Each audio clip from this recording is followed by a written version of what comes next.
Pada tahun 897, Roma menjadi tempat terjadinya salah satu peristiwa paling aneh dalam sejarah Gereja Katolik, yang dikenal sebagai Kadaver Synod atau Sinode Mayat.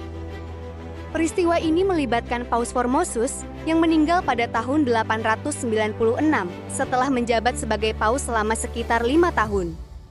Beberapa bulan setelah kematiannya, Paus Stephen VI memerintahkan jenazah Formosus digali dari makam.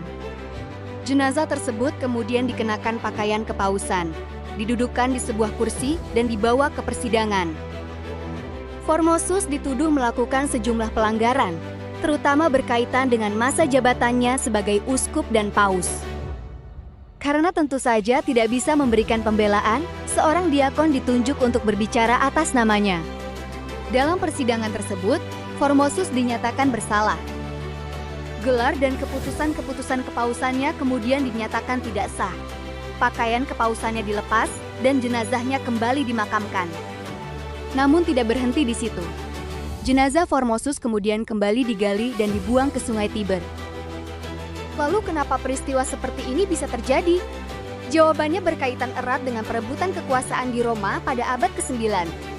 Pada masa itu, jabatan paus tidak hanya memiliki pengaruh keagamaan, tetapi juga sangat berkaitan dengan politik dan hubungan dengan kerajaan-kerajaan Eropa.